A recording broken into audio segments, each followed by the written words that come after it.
Welcome students. In this video we will discuss about the sun structure. आज हम लोग सूर्य के बारे में टोटल डिस्कशन करेंगे। तो जैसा कि पिक्चर दिख रहा है, ये पूरा तरह से सन का एक ओवरव्यू दिख रहा है। यहाँ पे बहुत सारा चीज़ पहले से मैंने लिखा है ताकि टाइम सेविंग किया जाए। तो आप जो देख रहे हैं ये पिक्चर पूरी तरह से देखिए। पहले ये आउटर मोस्ट लेवल पे ये जो लहर के जैसा दिख रहा है सूर्य का, इसको हम लोग कोरोना के नाम से जानते हैं, जो कि सूर्य का मुकुट के नाम से जाना जाता है। एक्चुअली होता क्या है कि ये प्रकाश जो हम लोग तो पहुंचता है, ये लहर के जैसा ही दिखता है।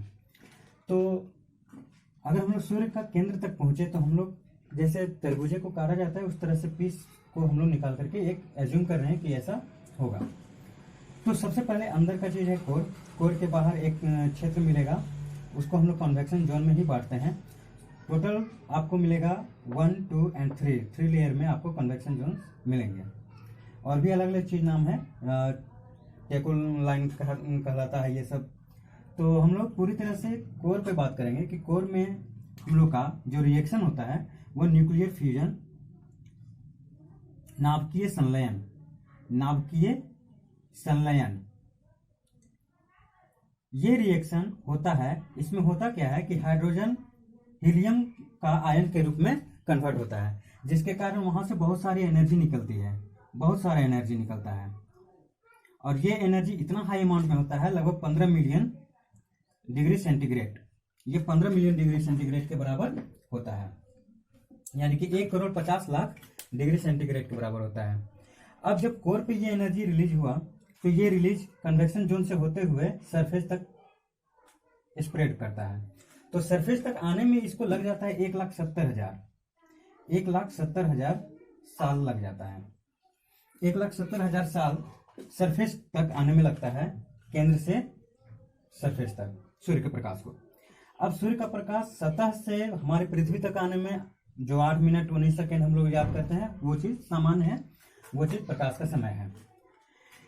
सन के बाहर जब सतह पे हम लोग आते हैं तो सतह पे आपका एक यूं होता है कि सौर ज्वाला निकलती है। तो सौर ज्वाला जब जैसे पृथ्वी पर भी अगर ज्वाला निकले तो एक टनल के जैसा क्रिएट होता है, तो वही टनल यहाँ भी बनता है। इस तरह से टनल बनता है। तो इस तरह से टनल, इस तरह से इसका वेव निकलते रहता है, यूं कहीं एनर्जी ही। तो ये एक धब्बा के जैसा, काला धब्बा के जैसा दिखाई पड़ता है। तो इसको हम लोग सौर धब्बा या सौर कलंक भी बोलते हैं। इसको सौर कलंक भी बोलते हैं। सन स्पॉट, इसका जो टेम्परेचर होता है ये होता है 1500 डिग्री सेंटीग्रेड। सन के कोर का जो तापमान होता है वो 15 मिलियन यानी कि 1,50,00,000। और जब सरफेस तक आकर बात करेंगे सन स्पॉट का तो 1500 डिग्री सेंटीग्रेड।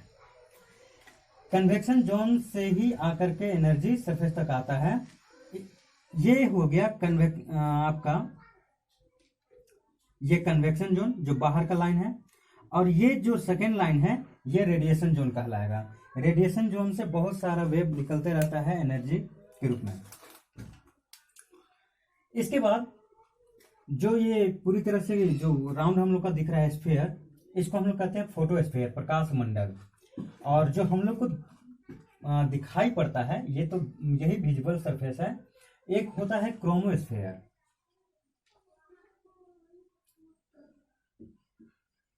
ये वर्णमंडल कहलाता है।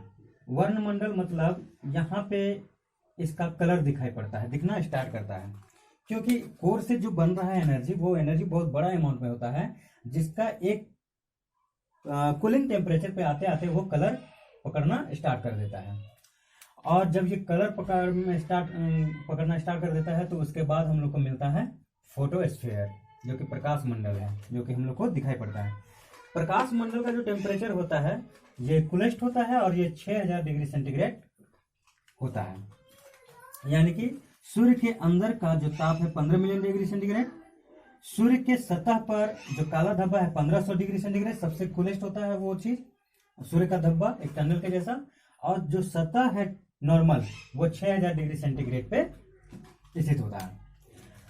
अब ये जो राउंड है, जैसे कि चंद्र ग्रहण लगता है तो पूरा चांद एक छिपाया हुआ, अगर हम देखें कि एक बॉल यहाँ पे रख दिया जाए जो कि चांद का एक मॉडल होगा, जो बच रहा होगा उसका रे वो एक राउंड फॉर्म में एक सर्कल के जैसा दिखाई पड़ेगा। तो उस सर्कल के जैसा हम लोग इसी को एज्यूम करते हैं, तो इसको हम लोग कहते हैं सूर्यक्रेट, जिसको हम लोग कोरोना के नाम से जानते हैं।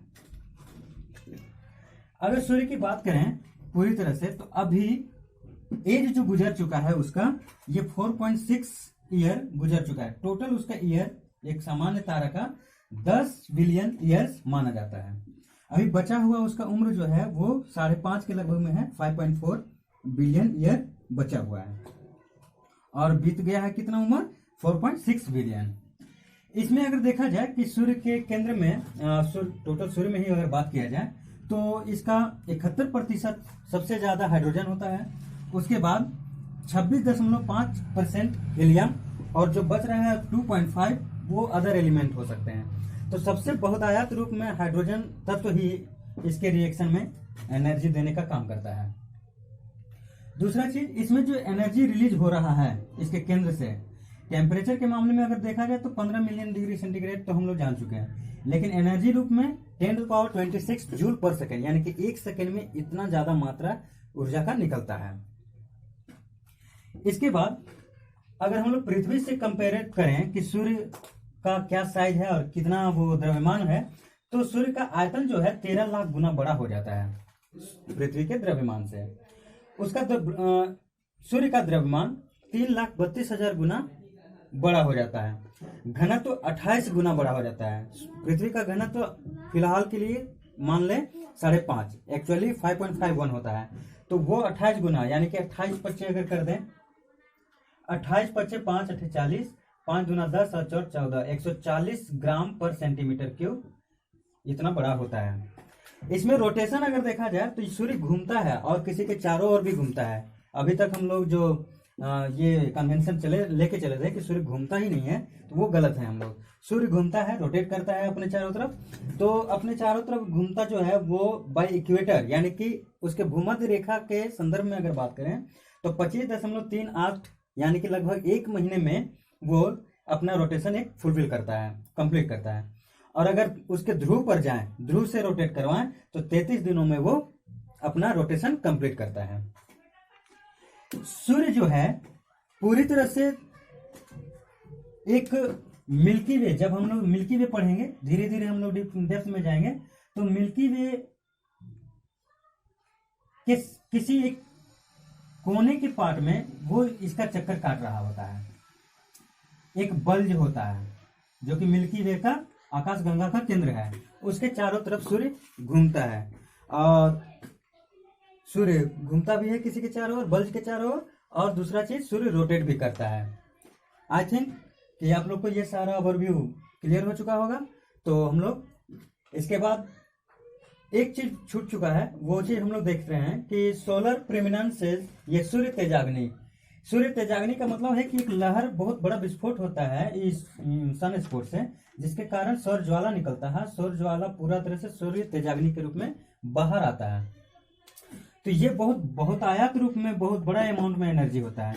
तो ये लगभग देखा गया है कि 11 वर्षों में इसका सन स्पॉट साइकिल ये क्रिएट होता है। तो सूर्य तेजाग्नि वही चीज है। तो आई होप स्टूडेंट कि आप लोग को ये सारे पॉइंट्स क्लियर हो चुका होगा। तो मिलते हैं नेक्स्ट वीडियो में अगले टॉपिक से। Thank you.